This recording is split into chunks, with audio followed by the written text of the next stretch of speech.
I'm sure many of you have heard of community gardens or maybe even thought about joining one.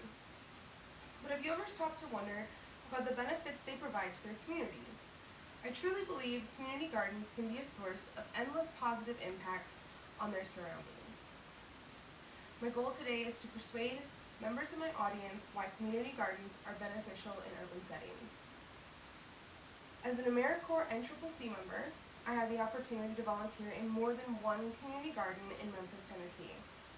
Later, as a staff member with New Orleans Area Habitat for Humanity, I learned about the Habitat Urban Garden Program, which provides lots not yet chosen by homeowners to gardeners in the community. These experiences have allowed me to see firsthand the benefits of community gardens in urban settings.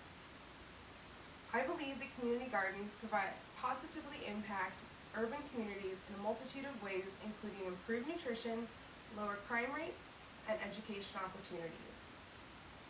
I think it's important for us to understand why community gardens can be such an integral part of providing healthy food options for those that live in urban areas.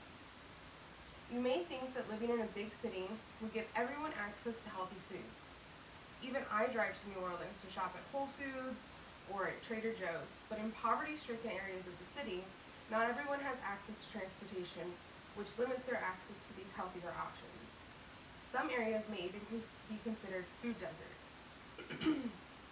Food deserts, as Robin Carell defines them in her article of the same name, are generally considered to be places where residents don't have access to affordable, nutritious foods like fruits, vegetables, and whole grains.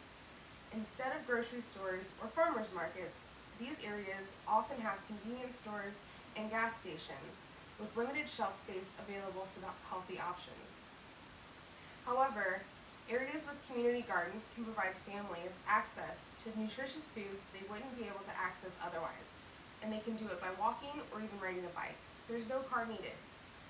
Community gardens not only assist in providing food security to those who work in the garden, as some choose to donate a portion of their harvest to local food pantries. Others choose to sell their surplus to the local community to help offset costs of running their gardens.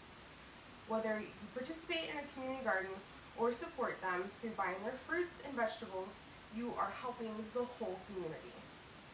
Now let's talk about another benefit I think community gardens provide you that you may not have thought about before. Urban areas are well known for their higher crime rates, and this is something community gardens can also help alleviate. If you've ever driven through New Orleans or any other large city, I'm sure you've seen condemned houses or vacant lots, overgrown with weeds and trash, and who knows what else. These lots attract crime, but a community garden can transform these blighted and vacant lots into a place where community can gather, and the added bonus is nutritious food. For example, in Christine Hahn's article, The Community Gardens Can Be an Anti-Crime Agent, a community garden in Ontario reduced the crime in their neighborhood by 30% in their first year and by 55.7% by the third year. Community gardens bring people together from all walks of life to work together towards a main goal. The young and old work side by side, keeping the youth out of trouble and allowing older folks an opportunity to teach and to stay active. By bringing people outside, they can get to know their neighborhood and the people that live there. This helps to build relationships and a sense of ownership, not only to their community garden, but to their entire neighborhood. And these connections inadvertently will help lower these crime rates. Now that we've talked about how community gardens help provide healthier options for food and lower crime rates, I'd like to talk about the education opportunities they can provide. Community gardens contain fruits and vegetables that are grown there, but they also hold a whole wealth of knowledge. Experienced gardeners are able to teach new gardeners. Older folks are able to teach younger.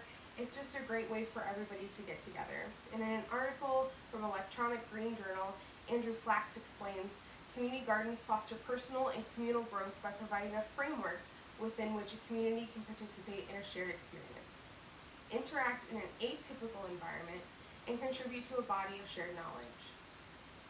And now even some schools are incorporating community gardens into their lunches and lesson plans.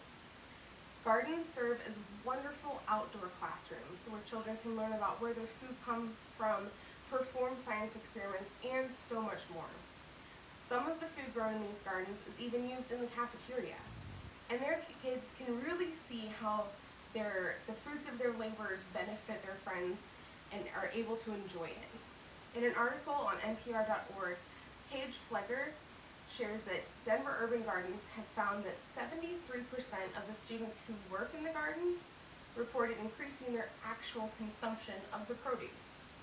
In conclusion, my goal today was to persuade as many of you as I can about the benefits of community gardens in urban areas. I have shared how community gardens provide improved nutrition, lowered crime rates, and education opportunities. By understanding a few of these benefits of community gardens, I urge you to consider learning more and maybe even looking into volunteering at your own community garden, and if there's not one, maybe even starting one. Thanks. Thank you so much for your time.